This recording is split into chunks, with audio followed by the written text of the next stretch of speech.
The way you think about money is holding you back from building your dream life. I have made millions in business, but my biggest financial breakthroughs came from understanding the psychology of money and the beliefs I had about wealth, success, and my own worth. So these are the 4 mindset shifts that will help change the way you think about money and build real wealth. Shift number 1, play offense, not defense. I had this goal of $10,000 in passive income per month. And one night many years ago, I sat down and actually did the math on what I needed to earn and then invest in order to hit that goal. But at the rate that I was going, focusing on saving, cost cutting, and being conservative, I realized I wouldn't hit my $10,000 goal until I was 56 years old. At the time, I was in my early 20s.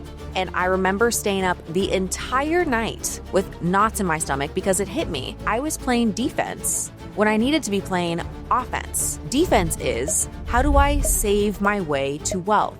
Offense is, what problem am I going to solve that creates so much value that I can get paid today to solve that problem? The true question is, what value am I going to build and what assets can I generate? And you really can't save your way to significant wealth. It's mathematically impossible. The wealthiest people are never the best savers. Sure, they're good with money and they don't blow money on stupid things. But in order to get truly wealthy, their value is through creation. So look at where you're spending your time right now. If you're spending more time cutting expenses than you are building income, you're playing defense. Start asking the number 1 offense question. What skill could I develop that would pay me twice my income over the next 12 months? Even if you're early in your career, the mindset shift of I am a value creator versus I am a cost cutter changes everything about how you approach solving problems. Next up is number 2.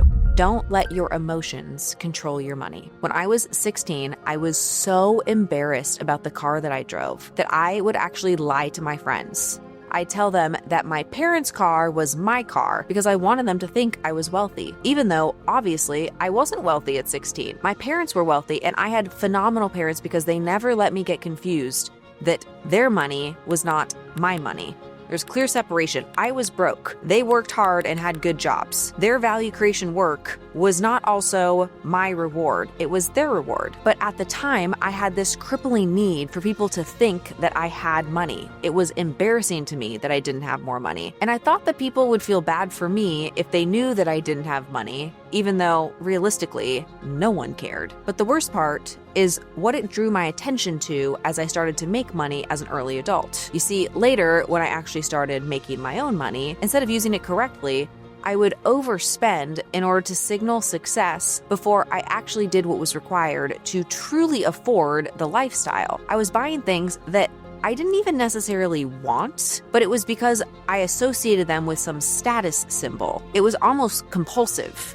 Every purchase was driven by insecurity, what other people were buying, and a desperate desire for me to want to fit in, and in some ways to feel worthy. But here's what I didn't understand. Every financial decision that you make is first emotional and then logical. Oftentimes, you're not buying the thing.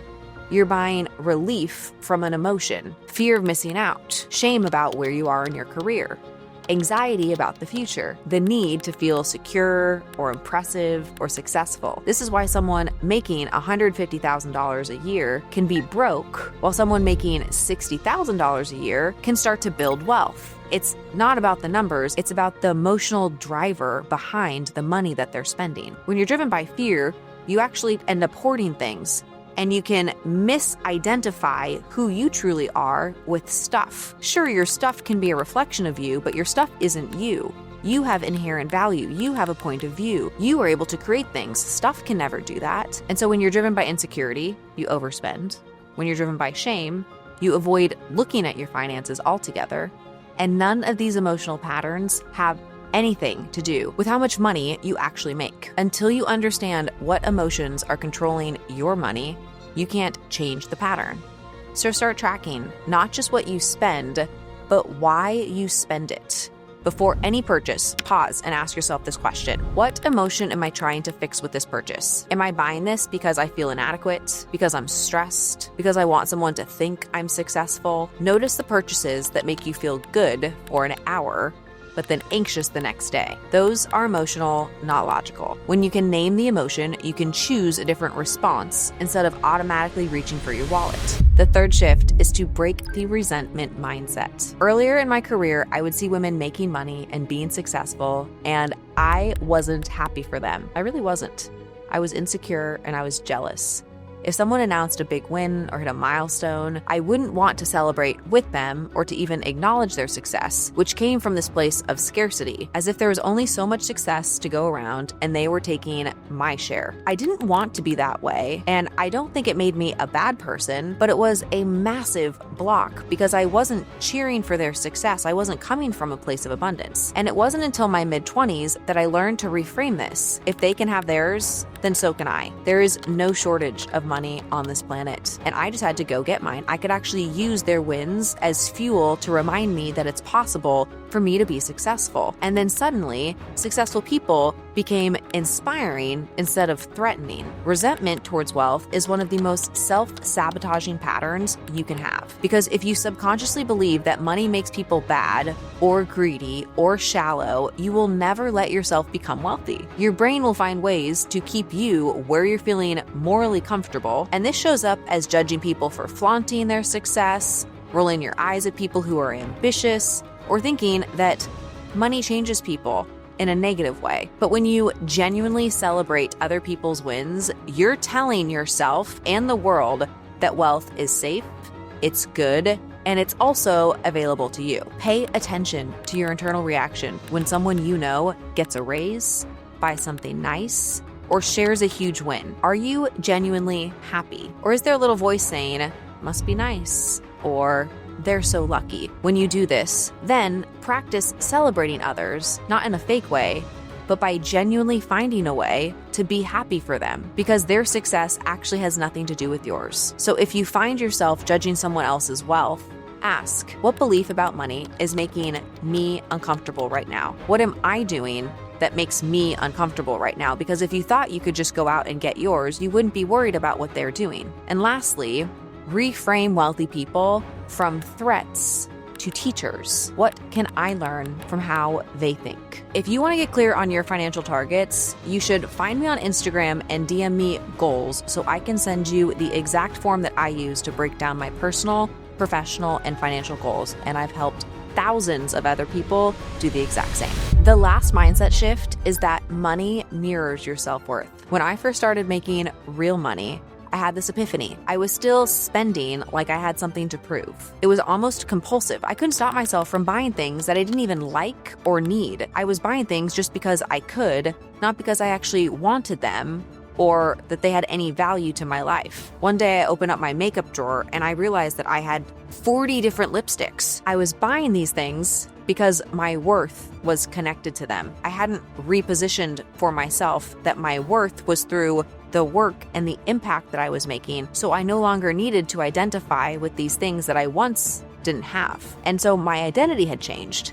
I had new financial assets, new skills, and new income, but my self-worth was still so low, I was trying to fill an internal gap with external purchases, and no amount of spending can fill that gap, because the problem wasn't what I owned, it was how I saw myself. This is why lottery winners often go broke, and why people who hate themselves at 150 pounds still hate themselves at 130 pounds. External changes don't fix internal beliefs. If you don't believe you're worthy of wealth, you will unconsciously find ways to get rid of it. Overspending, bad investments, letting people take advantage of you. Your relationship with money is a direct reflection of your relationship with yourself. People who have high self-worth invest in assets, set boundaries, and make decisions from abundance. People with low self-worth spend to impress, avoiding investments in themselves, and end up sabotaging their own growth. And your bank account will never exceed your self-worth long-term, unless you inherit it, but then you have a whole new set of problems. And the fix for this is to become the person that you want to be. My dad always told me growing up